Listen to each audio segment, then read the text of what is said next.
शिन्नोळीत शब्दांच्या शेकोटीत उजळला काव्य महोत्सव. 26 कवींची विविध रंगांची काव्यसंपदा. शब्द म्हणजे ज्वालाग्रही ठिणगी. कवी बाबूराव पाटील यांचे प्रभावी मार्गदर्शन. अखिल भारतीय मराठी साहित्य परिषद कोल्हापूर यांच्या वतीनं तसंच सीमाकवी रवींद्र पाटील यांच्या वाढदिवसानिमित्त शिनोळीत भरलेले शेकोटी काव्य संमेलन शब्दांच्या उबदार प्रकाशाने उजळून निघालं. साहित्य प्रेम, भावना, सीमा आणि संस्कृती यांच्या संगमातून साकारलेल्या या काव्य महोत्सवाने सीमाभूमीत साहित्याची परंपरा नव्या तेजाने प्रज्वलित केली. कार्यक्रमाच्या अध्यक्षस्थानी कवी बाबूराव पाटील होते. शब्द म्हणजे ज्वालाग्रही ठिणगी. मनात पडली की कविता जन्म घेते. कवितेने माणसांना जोडलं पाहिजे, जगाला उजळलं पाहिजे असं त्यांनी मनोगतातून सांगत उपस्थित कवी आणि रसिकांना भावनिक स्पर्श केला. कार्यक्रमाचे उद्घाटन ओंकार ट्रेडर्सचे संचालक दत्तात्रय पाटील यांच्या हस्ते दीपप्रज्वलनाने झाले.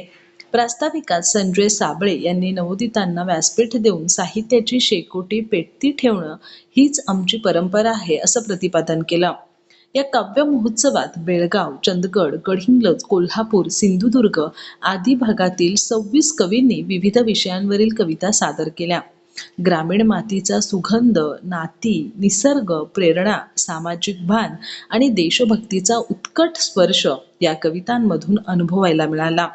दीपक तळवडेकर, दिनकर गुरव, कांचन दत्त, प्राध्यापक डॉक्टर मनीषा नाडगौंडा, डॉक्टर मयुरी जाधव, रोशनी हुंदरे, शर्वरी चिंचनगी, दशरथ पाटील, भाऊ बोकमूरकर आदी कवींनी आपली काव्यदुनिया रसिकांसमोर खुली केली.